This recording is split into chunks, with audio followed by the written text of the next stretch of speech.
Hi guys, it's Jake at Canadian Cutting Edge, and today I've got a knife for you that's a one-of-a-kind. This knife is branded by Exduct. And who is Exduct? Well, Exduct is a vendor. It's a Chinese vendor. You might not have heard of them. You got GearBest, you got Fast Tech, you got Exduct. And Exduct has a number of knives. I bought from them several times, and I realized, or I noticed I should say, that they had a knife with their own branding on it. Wooden scales, liner lock, 8CR13 MOV steel, a reasonable flipper, and so I took a look at it. So if you're interested at all in this flipper, wooden handle scales, it looks like zebra wood to me. It's a interesting little knife. So if you're interested at all in this knife, stick around. We're going to do a full review on it. So what we're looking at is a full-size EDC kind of knife. Not too heavy, 4.3 ounces, which is 122 grams, which isn't bad for a full-size EDC. There's my hand on the knife. I've got large size hands, so somebody with extra large hands is going to find this knife okay. Certainly large is going to find this okay. Feels good in the hand. You've got a sneak up choil on the blade right there, and so you can sneak up and get some delicate cutting done that way. The handle is nice and chunky. I like a little bit thickness on some of my knives. I get a little tired of only having half of an inch thickness all the time. This guy is 0.7 inches thick, which is 1.8 centimeters thickness in the handle right there, which is good. I like that. You got right around an inch on, there's no average thickness because it changes so much here, but you get around an inch from the spine to the belly. The back of the handle comes nice and curved, so that fits into the palm of your hand right there really, really well. That's a really good thing. And then your index finger fits in that choil there, and then the rest of your hand fits in this little, you've got a dip, a swell, a dip for the rest of your other three fingers. And you get a really good grip on it. You've got some jimping on the end of the handle here. You've got, I guess I'm going to call that one jimp on the blade right there. That's it. It's kind of interesting. And then you've got some more, a set of 3 jimping, and then another set of 3 jumps right back here. I know jumps isn't a word. Be that as it may. Open pillar construction with hourglass pillars in there that look really nice, well made, well set up. No skeletonization in the handle, and they still got it down to 4.3 ounces, not bad. 8CR13 MOV steel on the blade. Lockup is nice and early, just like it should be on a brand new knife. Look at that. It's not so early that there's not solid engagement, and there's lots of room for wear to go over. You've got one nylon or white plastic of some kind washer and one phosphor bronze washer. And when the knife's open, there's very little blade play left to right, none up and down. The stop pin is nice and robust, as are the open pillars back there. So it's easy to clean up. I have not adjusted the pivot on this, and that's why the lockup might be a little bit loose. I might be able to get it, a little bit snugger. I tend to take my knives apart and check them all out thoroughly after I've done a review. I like to review them the way they come from the factory. It's totally adjustable. Everything's Torx. No proprietary stuff going on here. You can take it apart and adjust it yourself when you've got a little bit of the know-how. I like the stop pin construction when I like the way they make the blade mate up with the stop pin when they do this little round cutout thing right here, because that can now work as a little bit of a bottle opener. This one, the space is a little bit too tight, but you can just barely get it in there to open up a bottle if you need to, if this is the only knife you've got. And you just get into the cap, and if this is the bottle, if this is the top of the bottle, you just get onto the cap like that, and you lift it off like that. I don't happen to have a bottle with me, but You can loosen off the cap that way. So that's the general ideas of what it looks like. Let's go over some more of the specs. I gave you the weight, the length. The cutting edge here is 3 1/8 inches, and that's from the tip of the blade up to right there. 3 1/8 of an inches, 8 centimeters. The handle here is 4.5 inches, a little bit over 4.5 inches. Sorry, move that over a little bit. A little over 4.5 inches here, 11.5 centimeters. The total length is 8 1/8 inches, which is 20.5 centimeters.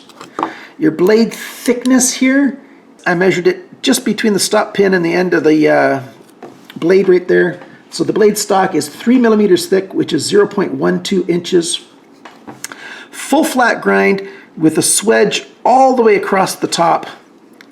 You might call it a clip point. It's a little bit of a curve here. It's not straight like it looks like it is. There's a little bit of a crown right there, and it comes down, so there's the point there. Nice belly, nice big flat area, full flat grind like I said. And right behind the grind, the blade thickness just after the final grind is 0.7 millimeters, which is 0.026 inches.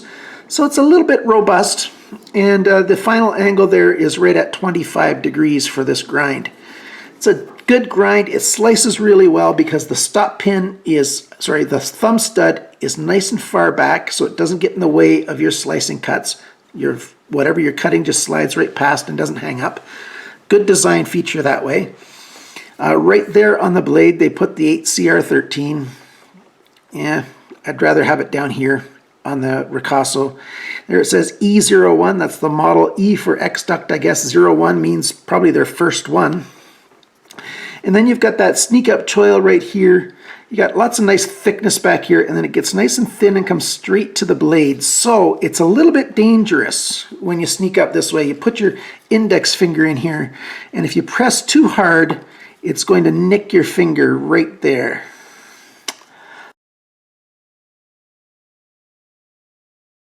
Not the best design. They should have left a little more space. If I was to carry this thing regularly, I would take just a tiny bit of a file and I'd take just a bit of that point off. Just ever so slightly. I don't like to nick my finger. By the way, paper cut. Went to the doctor for some wart treatment on this finger. So my 2 Band-Aids are not from cutting myself. And certainly not my thumbs. You've got really good looking zebra wood here. That's what I believe it is. They don't say on their website what it is. At least I don't think so. I'll double check. Really nice grain pattern, dark green pattern in the look there.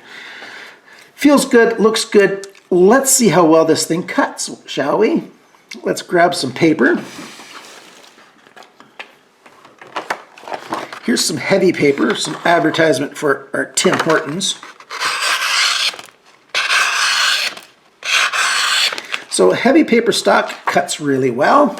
Let's see how it cuts something a little bit lighter. I just got back from the pharmacy about my prescription, so let's see how it cuts this stuff. That didn't start off well. There we go. So as long as you start off correctly, nice push cut. I've had this knife for 6 or 7, maybe 8 months already. I've done nothing to the edge. It's got some paper dust there. And yeah, it's stayed up quite well. I have done some, some cutting of a little bit of wood on it and stuff. The grind is quite good for that. So if you wanted to use it as a light bushcrafting knife, it would work for that as well. Cut that off. Clean up that edge. Let's see how well it cuts cabling. This is just an old USB cable. Zips through that, no problem. Press cuts through that. Let's try some paracord. My typical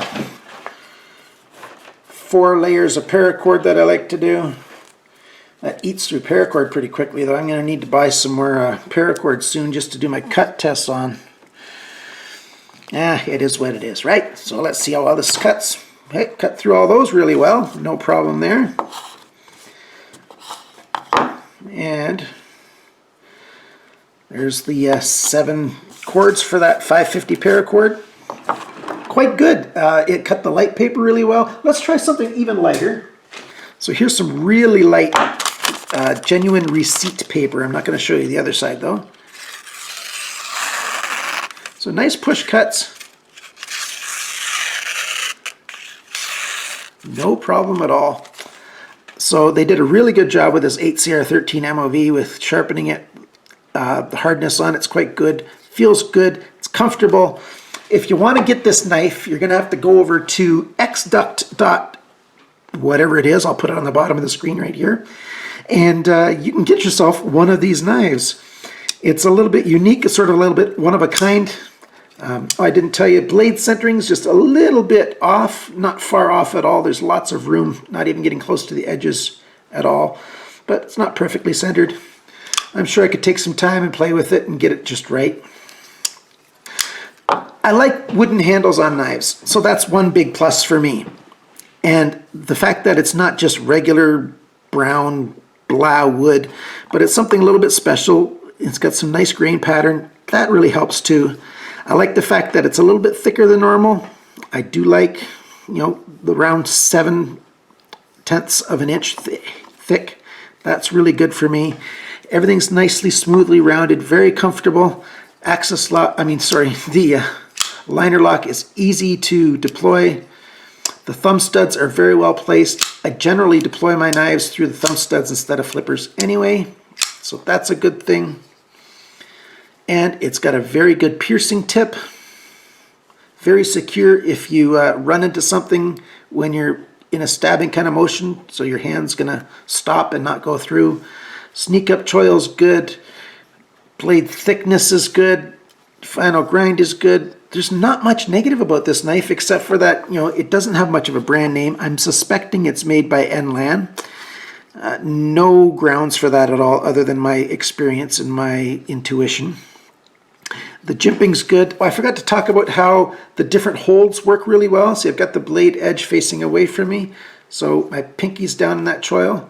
Very comfortable because of the way this edge is made. Good hold that way. The other way, not so much. If the edge is down towards my arm here, that's a little bit sharp on the thumb right there, so that's not that good of a hold. But there's a few grips that are quite comfortable, and I'm liking it. So if you're looking for a knife like this, I recommend it. Just follow the link down underneath. I don't get any commission from Exduct or anything, so don't be buying that if you're buying, for the reason of trying to support the channel. If you just want to support the channel, send me an email and I'll tell you how you can donate through PayPal, or if you're a Canadian, you can just do an e-transfer. I'm not asking for your money, but if you want to help out, I would appreciate that very much.